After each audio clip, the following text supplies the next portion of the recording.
Welcome back, everyone. Today I'm back with two items that start with something flat and end with something round. Let's see what this is all about in today's video, starting with the first item, the FlipWrap. Let's take a look at the FlipWrap. I paid $24.99 for this. It currently has a 4.3 star rating among 93 reviews. Also, the illustrious and elusive Amazon's Choice. It's nicely presented, I'll say that. Let's keep going what we got here. We have some instructions, always nice. This is the tamper, and we have two sizes for 7 and 10 inch shells. But they claim that it's a game-changing kitchen tool, great for noobs or chefs alike. It says it layers and seals all of your ingredients with no effort. Simply fill it, fold it, and flip it. They also say it's dishwasher safe. Now, people online like to say it surprisingly works. They say it's sturdy, it doesn't take up much room for storage, and they say it makes wraps easier to make, and they also appreciate the multiple sizes included. People who didn't like it, they said it was too expensive for what you get, or just not necessary. So I'll have to read these over and get started. All right, it is time to start wrapping. I'm not sure what that means, but I did it anyways. I have read over these instructions. I have washed them off. There's two sizes. I'm gonna make one of each. This is the smaller FlipWrap. So let's jump right into it. Step number one, center the FlipWrap on top of your tortilla shell. It is centered. Now use the edge of the tamper to cut around the edges. I saw some people on Amazon using a knife. I don't know why when they included this, because there is a sharp edge there. So we're using that as a knife. And it's working quite well. Step number three, assemble the ingredients. Since it's 8:30 in the morning, I'm gonna do a breakfast wrap here. I'm only doing 3 ingredients here. I'm doing eggs, bacon, and cheese. Let's start off with the eggs first. I have some lovely scrambled eggs. Putting some cheese on top of that. And top that off with a little bit of bacon. Step number 4, tamp down the ingredients. I am tamping. Nothing like having little smashed eggs in the morning. Number 5, this one seems like it'd be a bit dicey here. You're supposed to remove the FlipWrap and hopefully everything doesn't go spilling out everywhere. I'm gonna tamp some more because I don't really trust myself here. I'm re-tamping. Here we go, gently lifting. Oh yeah, that's what we're looking at. It stayed in place. It stayed in place, so we are looking pretty good now. Next we have to do is fold it up. Step number 6, fold the tortilla. Start by folding the top and bottom. What's the top and bottom? I'm not sure what the top and bottom are. I mean, all right, well, I'll pick 2 sides.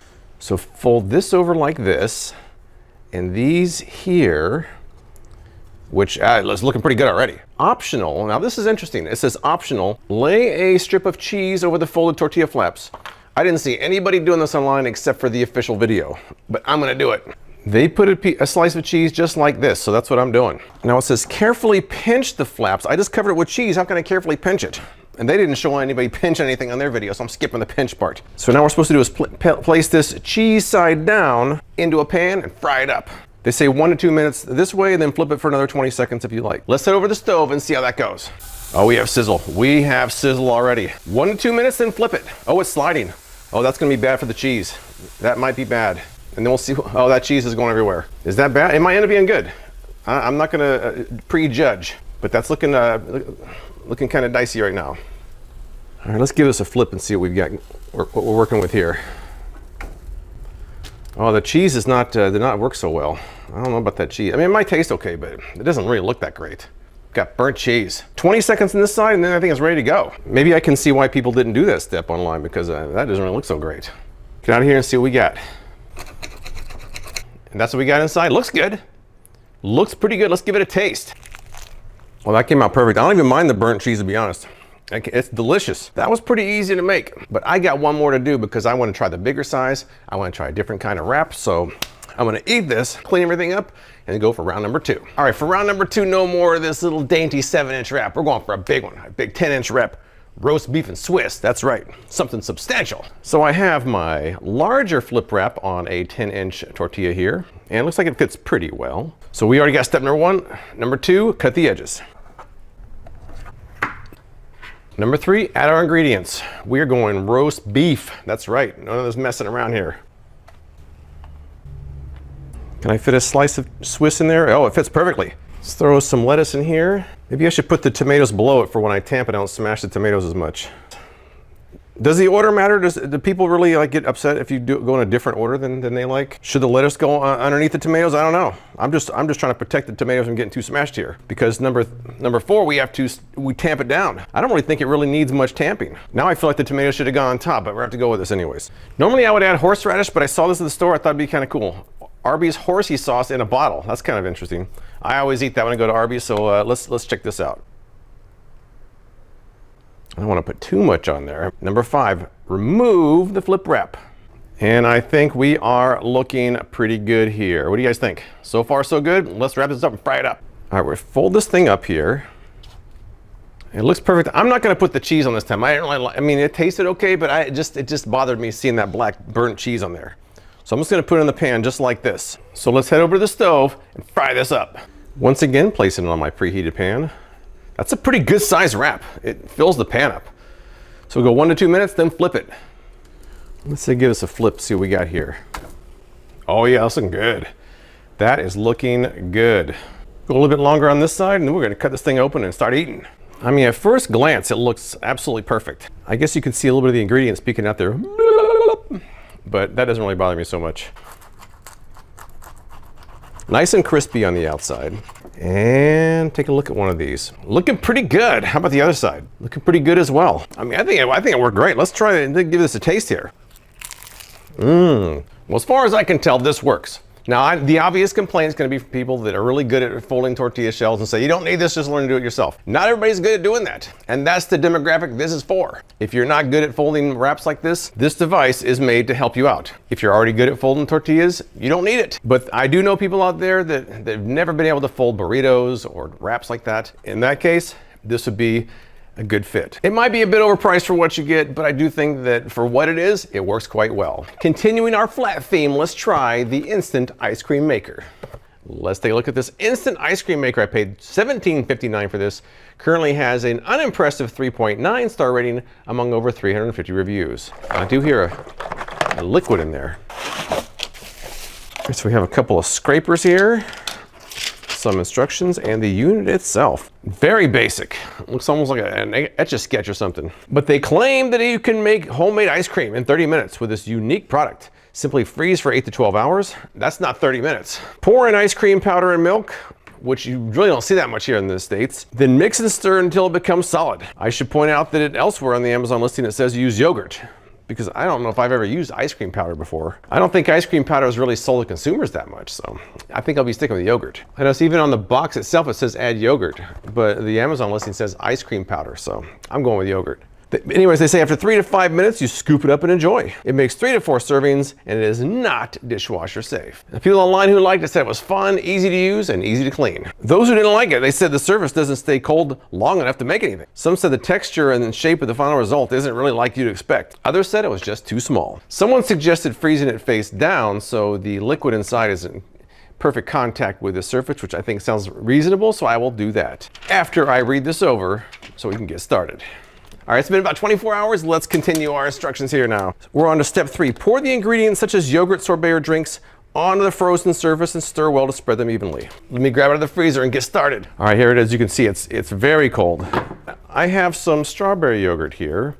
I'm just gonna kind of pour it in here and see what happens, I guess. Now, they don't really tell you how deep you can make this. They don't say you're supposed to let the yogurt thaw out or melt beforehand. There really aren't that many instructions, so I'm just kind of guessing. All right, they say wait 3 to 5 minutes. The stopwatch is going. So I'm hoping in 3 to 5 minutes I'm gonna have some delicious ice cream here, or frozen yogurt technically. While I'm waiting for this, what's kind of interesting is that the instructions say to place it face down in the freezer. Their video on Amazon, she didn't do it. She put it face up. She didn't follow her instructions properly. Also, as you would have to imagine, since they didn't say how much you could put in here, you would think that you could at least fill it up to the top of that metallic area there. Who knows? Here's what the thermal imager is showing. It looks pretty cold. This is what's in the center of the screen here, so it's showing about 32 degrees. I think we went a little bit colder than 32 for frozen yogurt. I'm gonna go to 5 minutes. We're at 2.5. I don't think it's ready yet. I put kind of a thick layer. We'll go 5. So I'll come back and check at the 5 minute mark, see what happens. All right, we're at the 5 minute mark. I gotta say, I'm skeptical, man. I'm skeptical, but let's see what we got here. All right, now So the box itself says you can cut it basically into little squares here. Their video and other pictures online show them doing a roll. I'm almost certain that it's not going to roll. Let me see what happens if I try to cut it here. I'm gonna try a piece right here. I'm gonna try this corner. Oh, wait a second. That's hard. That's hard like ice cream. Wait a second. You know what? I take back everything, all my skepticism. Look at this. Well, it's almost too hard now. The top is still kind of soft, but the rest of it is like hard as a rock. Let me see if I can get this square out of here. Oh, whoa. Oh, it's like yogurt bark. It's like yogurt bark. I got some on the table, but you know what though? Look at this. We got yogurt bark happening. Wow. The very, very top is still kind of a little bit on the wet side, but the bottom is perfect. I mean, I was pretty skeptical, but look at this. I think if I'm gonna let the rest of this sit a little bit longer, maybe I would put it in there a little bit too thick. But taking a look at that, I mean, you can see the bottom is frozen. Look at that. Looks better than I expected it to. Let's take a bite here. Wow. Now I can say there's no way I'm gonna make a roll out of that. You can see what happened when I scraped it. It basically broke apart in chunks. A lot of people on Amazon said they couldn't get it to roll, but they got a bark-like texture to it. We're at 9.5 minutes. Let's see what we got here now. Wow, look at this. Whoa. Look at that giant chunk. Just kind of break that up. Wow. I have to admit, I am shocked. As thick as it was, I thought there was no way it was gonna work. My question is, can I put more in there? It's been out of the freezer for 10 minutes. I'm just curious if I put more in there, if it'll still freeze up. I'm just gonna put a little bit in the center. I'll let that go about 3 or 4 minutes and see if that actually freezes up too. But looking at the final result here, I'm shell shocked. I'm yogurt shocked. I don't even know, I'm something. I think the reason I'm so surprised is because it just didn't look frozen. The texture of the very top layer didn't really look frozen, but everything below that was frozen. So I was surprised. I had pretty low expectations based on the Amazon listing and the Amazon rating, but my experience so far has been pretty good. So I'll come back in a couple minutes and see if this part has frozen as well. Can you get 2 uses out of it before refreezing it? That's the question. All right, it's been about 4.5 minutes. Let's see what we got here. Now it looks like it's getting frozen here. And that's what we've got. Let's take a peek here. Oh yeah, look at that. I didn't let it sit quite as long, went 4 minutes, and maybe you could roll this. Maybe not. So here, the texture is a little bit different, a little bit softer, but it's still very ice cream-like. Let's see with a spoon here. It's still frozen yogurt-like. Let's see. That's less like yogurt bark and more like frozen yogurt. The longer you let it sit there, the more frozen it's going to get.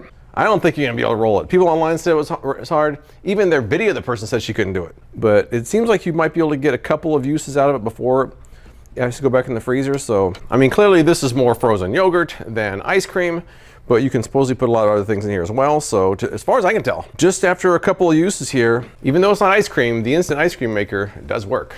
All right, so in the end, I think both of these do work. I think the FlipWrap is probably more practical. That's something people will actually use on a regular basis. The ice cream maker seems like something more of a fun project to do with your kids, something to kind of play around with, see what you can freeze in there. But from what I could tell, I put yogurt in there. I got 2 batches out of it, so it did work for me. But that's all I've got. If you've tried either one of these products, tell me what you think in the comments below. I appreciate you watching, and I'll see you next time.